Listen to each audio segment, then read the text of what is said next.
So that's v dv dt, because of the 2 goes out. But dv dt times m is the force. So this is the force times the velocity. Later we'll see, I might as well write it so you can remember it easier. In general, it'll come out like that, but let's leave it this way. So far, it's the force times the velocity. Now let's suppose that the force were constant. Let's suppose that the force were mg, a vertical force with a minus sign. Then the velocity would be the rate of change of the vertical position or height with time. Call it z if you want. Call it h. I should have called it z here. It's the same thing. It's up and down distance. H equals z in this lecture. Okay, if the rate of change of the kinetic energy can be written force times velocity, that's all right. But if the force is constant, it's written as mg dz dt. Now, miracle of miracles, this is the rate of change of something else.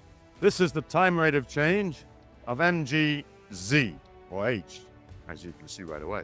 And therefore, as time goes on, the changes in kinetic energy and in this quantity are equal and opposite, so that the sum of the 2 quantities remains constant, QED. So now we have to look into this QED and see how it can be generalized and advance our understanding of it. That is, we have shown from Newton's law of motion, which was used going from here to here, and the formula for forces in a gravitational field, that the energy is conserved when you add this potential energy to the kinetic energy. Now we want to extend this idea as far as possible to see how far it runs. Does it only work for a freely falling body, or is it more general? We know from our discussion of the conservation of energy that we would expect it to work for an object sliding down a plane going in some kind of a curve without friction down from one point to another. That's a good curve. Yeah.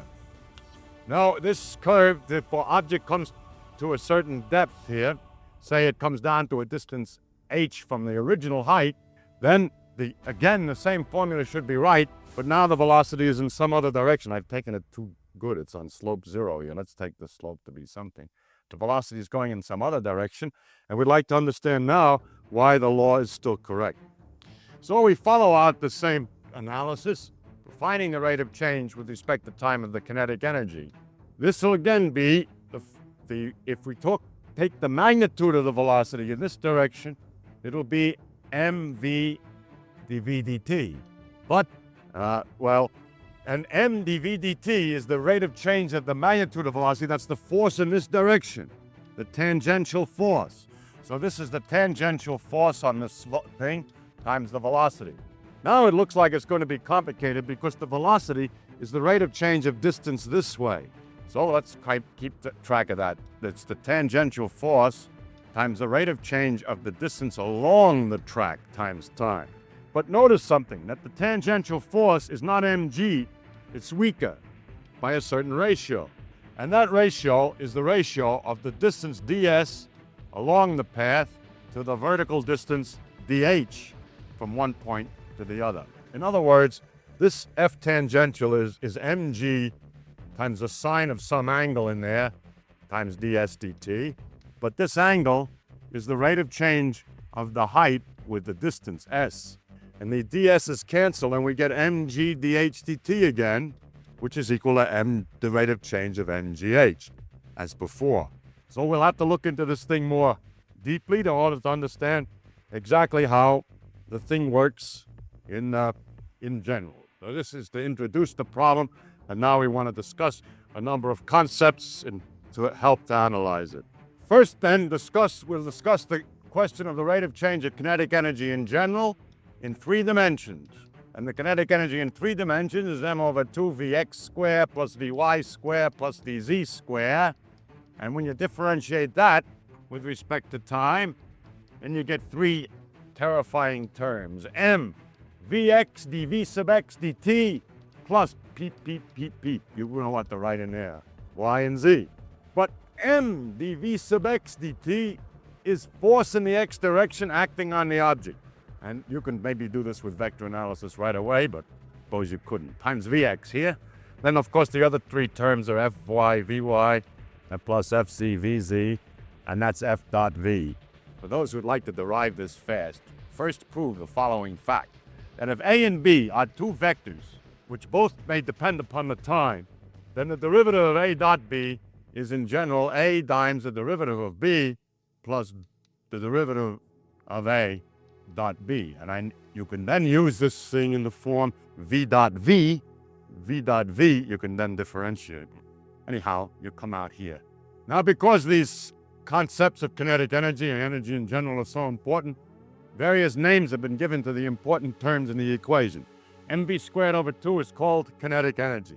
This stuff over here is called the power. It's the force times the velocity, force acting on an object times the velocity of the object, and there's the power being delivered to the object. And then we have a marvelous theorem. The rate of change of the kinetic energy of an object is the power delivered to pushed on that particular object. Now, certainly when the thing falls toward the sun, the kinetic energy rises here. It was lower here and it rises here, just as it does when we don't worry about the variation of force with height. The question is whether it's possible to find another formula for potential energy different than that, a different formula, a different function of the distance away from the Earth than this, so that this thing will still be true. So let's see if it's possible. With this one-dimensional motion, it's easy enough, as we know that the rate of change of the kinetic energy, or the changes in the kinetic energy, we've already got to there, the change in kinetic energy is equal to the integral from one end of the motion to the other. Oh, I started here, didn't I? So I have to end here. The kinetic energy at time 2 minus the kinetic energy at time 1 is the integral from 1 to 2 of the force, which is gmm over r squared times the displacement. This is f dot dx. Why is there no cosines and stuff for the angle? That's easy. The force is this way, and the displacement is the same way. I never get my signs right. You may not either, but at the end you can figure it out. So that this is the force and this is the dr, and there's no dot product that's in the same direction. So we have to integrate dr over r squared if possible. Well, it's easy. That's 1 over r. So it comes gmm over r between one point and the other. Therefore, we have a different formula for potential energy. It tells us the following, that mv squared over 2 plus gmm over r calculated at the first place is the same as calculated at the second place or at any other place. It's constant. Now I'm going to get the sign right. The speed is higher when it's closer. When it's closer, this is bigger and this is bigger. So that's not constant. Okay, should be a minus sign. Take another picture. You see, I always get my signs right at the end rather than trying to keep track of them in the middle. I can't keep track of them. When r is small, this is big, but the velocity is big too, so the difference stays the same. And this is an interesting law for falling bodies, but in a field that varies with distance. And it's the analog or generalization improvement over this approximate formula up here for small heights. And now we have the formula for the potential energy in a gravitational field for vertical motion going up and down. Now comes an interesting problem.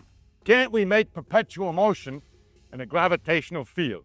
The gravitational field varies in different places, it's in different directions and different strengths. So can't we do something like this? Start here, see? And then lift this weight out to here, and then move it around a circle to here, and then lower it a certain distance, then move it into a certain slope and pull it out this way, and when you bring it back to here, a certain amount of work has been done by the gravitational force and the kinetic energy of the object is increased. In other words, let's make, after careful analysis, we will find the shape of a track.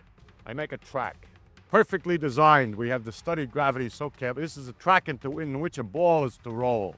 Now the idea is that the ball starts falling toward the sun, picks up speed and so on. Well, I better start at the other end. Let's say we started over here. It goes around here, picks up speed and so on, and climbs back up again. But the curve is so arranged that the increase in kinetic energy, which is accomplished by the forces yanking it down this way, is not the same as the decrease in kinetic energy of the forces on the way back up. In fact, it's less. That's how we design the curve. And so it comes back here moving a little bit faster than it did before. So it goes around and around and around, and then we get perpetual motion. Since perpetual motion is impossible, we ought to find out that this is also impossible. We ought to discover the following proposition. Since there's no friction here either, it shouldn't even come back with lower velocity. It should be able to keep going around and around.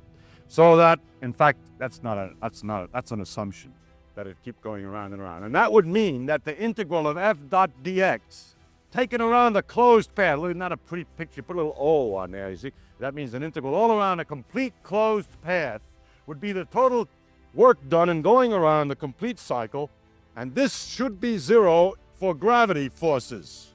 It says here. Question mark. We have to demonstrate that. Because if it isn't 0, we can get energy out by going around. And if it's less than, I know how to do it. And if it turns out to be less than 0, so that you get less speed when you come this way, then immediately go around the other way. Because the forces, of course, depend only on the position and not the direction you go around, and so one way it's plus, the other way would be minus. So it has to be 0, or else I'll get perpetual motion by either going around one way or the other. So the question is it really 0? And you say, but you could do it backwards. You didn't have to suppose that. You could define that to mean what you mean by equal masses. Because suppose that I wanted to find out how much aluminum was the same mass as copper. So I make a little explosion here with an awful lot of aluminum. So heavy, of course, that the copper flew out and the aluminum hardly budged. That's too much aluminum. So I take away a lot until it's just a little tiny piece. Then when I make the explosion, the aluminum goes flying this way and the copper hardly budges. That's not enough aluminum. Evidently, there's some amount in between, huh? And that amount I keep adjusting until these things come out equal. So let's turn it around. Let's say, when the velocities are equal, I shall say the masses are equal. That's just a definition. Isn't it wonderful how we can get physical laws to be just definitions, what they call tautologies? That's just a definition. But there is some physical laws involved, and the following are the laws, if that's the definition. The first one is the following. If you discover that a piece of matter A and a piece of matter B have equal masses, and if you compare, let's say A was the copper, a third thing, a piece of gold to the copper, and make sure that its mass is equal to the copper in the same manner. And now if you make the experiment between the aluminum and the gold, you'll find that those are equal. That's a consequence. So when we say two masses are equal, and then go on and say if two masses are equal to each other, they're equal, and so on, this way. I forget how you say this. If two things are equal in pair, I don't know. Anyway, then they're equal to each other. That's already a law. So you see how quickly we start to imply things if we're careless. It's not just the definition to say the masses are equal and the velocities are equal, because to be able to say the masses are equal is to imply the laws of equality, which makes a prediction about an experiment. So you're being careful, it's not just definitions. The second proposition is this. Suppose that A and B are found to be equal by doing the experiment with one size explosion, giving a certain velocity. If we used a stronger explosion, will it be true or will it not be true that the velocities are equal? Experimentally, it will be true. In other words, if two things have equal masses as measured by equal velocities at one velocity, they'll have equal masses at another velocity. So you see, there are laws of physics involved already, and it's not just a question of definition. I'm going to suppose that this is true, that equal masses have opposite velocities, equal velocity, when in an explosion. I'm also going to suppose that the opposite happens, that if two equal objects, two identical objects, were to come together with equal velocities in opposite directions and stick by some kind of glue, then which way will they be moving after the collision? Well, it was nice and symmetrical if you don't prefer right for left, so we'll say they stand still. So I'm also going to suppose, and it turns out experimentally true, that any two objects of equal mass, if this mass is the same as that mass, even if the objects are made of different materials, and if they're coming at the same velocity at each other, that just means they're coming opposite, that after they collide and stick, they will not be moving. So that's something to see. Well, that much I can check experimentally. First, that if I take two objects of equal mass, they will have the same velocity when the explosion occurs. It separates them. And second, if two objects coming together with the same velocity hit, they'll stick together and stop. And this will do on this marvelous invention, which gets rid of friction, the thing which bothered Galileo all the time. He didn't do experiments by sliding things because they don't slide. But by adding a magic touch, we just get rid of friction. Then the object will slide without any difficulty forever, you see, at a constant velocity, as advertised by Galileo. Now, this thing works by there being air coming out in this trough here, so that this is supported on air all the time. Air's got very low friction, so there's only a very small amount of friction, and we've got down to practically a constant velocity when there's no force. This was invented by Mr. Neyer, and it's a wonderful device because we can check all these laws because we can disregard friction, which is the most important thing. Now what I have here is another mass which has been measured carefully to be the same weight, or mass rather. The weight was measured really, but you know that that's the same mass. And we have a cap that's supposed to explode, and which explodes about 50% of the time, which so we'll have to try a few times. And we put this other one in here, combine the two, so there'll be an explosion. I'll start them at the center, which this thing is marked. You can believe me that I measured the center. I do check, see that comes pretty close, and then if you measure on the other side, it comes pretty close too. So we'll start them at the center with an explosion. Now what should happen?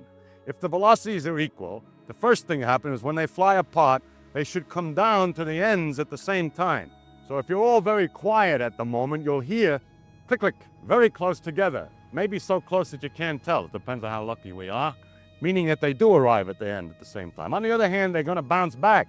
And the springs have been made almost as equal as we can, so that they bounce back again, presumably with practically the same velocity. Opposite velocities. So then, when they keep on going, there'll be a second part of the experiment in which we check this. You see the first part, where they go apart and you hear the clicks at the same time, we'll check that the velocities are equal. But then when they're coming back, you see that the two with equal velocities will come together and stop, because this thing should stop. And to stop is a pretty delicate business with this device, you see. It's a good test. So when they come together, they should jam together and get stuck and stop. We'll check that the velocity of this pair is half of the velocity of that, which is the velocity of this. Sir?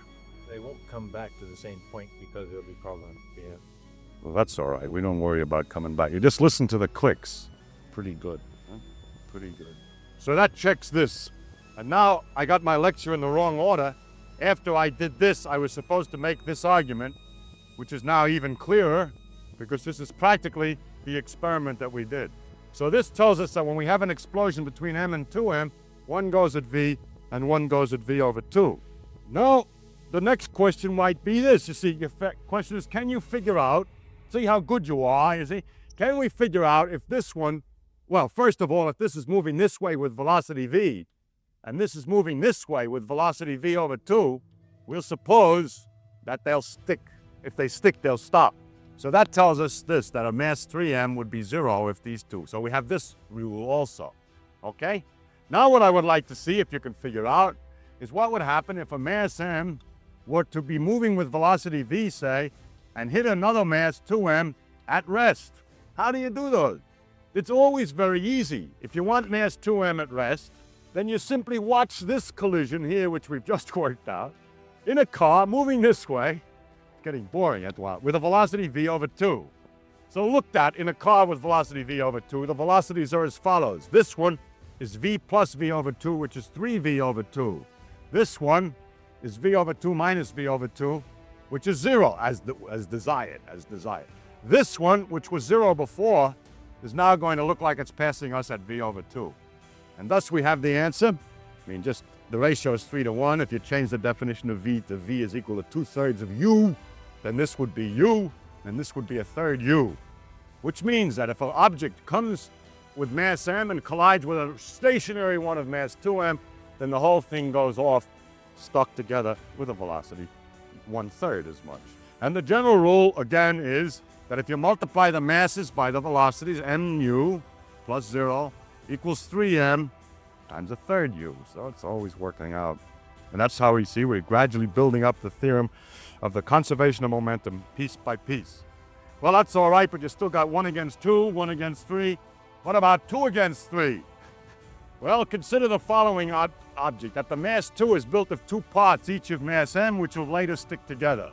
That the object of size 3 is built of 3 parts, which will later stick together. Now, we make there's very infinitesimal separations along these lines. Oh? Now, a moment after the explosion, these two masses were equal. So this has velocity v, and this has velocity v. This has 0, this has 0, this has 0. Now, look at this piece here. These two, this is moving velocity v, hits one of mass standing still. We work that out. The whole thing will stick together, and we'll go at velocity v over 2. What about this one? Here's a mass m hitting mass 2m. That's a case that we worked out over there, see? So that this one will go at velocity v over 3, and the mass will be 3m. and the velocity will be minus. It's going in the other direction. Well, this one's minus this time. Physiological reason for the different sense, for the fact that the sensation of when you hold a weight that you have to do work. Why should you sweat? Why should you consume food and so on to hold the weight up? Why is the machinery inside operating in order to hold the weight up? Because actually you can hold the weight up by just sliding it on a table. Then the table, with great quietness and calm, without any supply of energy, is able to maintain the same weight at the same height. So you're some kind of an inefficient nut. So that the physical definition of work is closer to the real definition. It turns out that the physiological reason is something like this. There are two kinds of muscles in the human body, and there are muscles in other animals, which one is called stripe muscle or skeletal muscle that we use in our arms and so forth, and which is under voluntary control.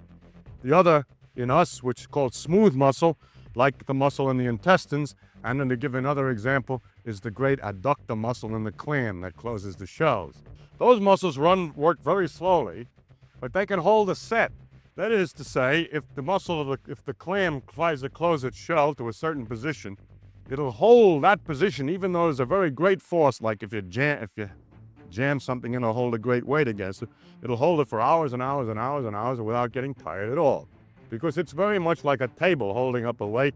It sets into a certain position and then the molecule's just locked there temporarily. There's no work being done, no effort being generated by the clam. The funny thing is that we have to generate effort to hold up a weight. It's simply the design of our muscles. What happens is that when the nerve impulse reaches a muscle fiber, it gives a little twitch and then relaxes. So that when we hold something up, enormous volleys of nerve impulses are coming in to the muscle, and large numbers of twitches are maintaining the weight while it continues to relax. The other fibers relax. You can see this, of course, when you hold a heavy weight and you begin to get tired, you see it's beginning to shake. The reason is that the volleys are coming irregular, the muscle's tired and not reacting fast enough, and you can see the fact that you must maintain muscle tone by a continuous operation of putting energy in and having it relax. You say, why such an inefficient scheme? I don't know exactly why, but the muscles, the life has not been able to develop fast, smooth muscle. The smooth muscle, which would be much more effective for holding up weights because you could just stand there and it would lock in and there would be no work involved, no energy supply, has the disadvantage that the smooth muscles are very slow operating. The rapidly operating muscles, which are needed for active life and quick speech, are all striped muscle. So it's because of the fact that the efficient and rapid muscles, which are needed for watching out so you don't get hit in the head and so on, are all work that do not operate efficiently for holding weights up. But that's nevertheless, okay, that's a little physiology. You'll see I'll never get anywhere with the physics if I keep talking about all this stuff, but it's interesting. So what? So it doesn't make any difference. You learn something else. Now the next proposition is, what the heck do we calculate all this work done for? The answer is, it's interesting that the work done on a particle by the resultant of all the forces, the total work done by all the forces, or the resultant work done, or whatever you want. You have to add all the works, all the work done by the resultant force on an object is the change in kinetic energy of that object. That is, if an object is being pushed and it picks up speed, and the change in the square of the velocity is equal to the force times the distance divided by the mass. The formula for kinetic energy is 1/2 the square of the velocity. Note that kinetic energy is not a vector, it's a scalar, just an ordinary number like the number of potatoes in a sack, and has no particular direction. We do not associate a direction with the kinetic energy. We do with the momentum, but not with the kinetic energy. And of course, the work done by a force is also a number, being an ordinary dot product, and not producing a scalar number, not a vector. An interesting feature of this forces is this. Suppose that we have a sliding a slope like this, and a particle must move along the line without friction. Or, if you remember the pendulum experiment with the string with the weight here, then if I lifted this up here, the string, make sure that it goes in a circle here, and then it hits this point and goes up on another circle here. So it's a funny curve, but it's constrained by something, and the constraint is not moving. That is, I'm not moving this point. The constraint is the same no matter how the motion applies. That is, if it's on a sliding object, the object itself on which it slides, the wire or whatever it is not moving. We call that a fixed constraint.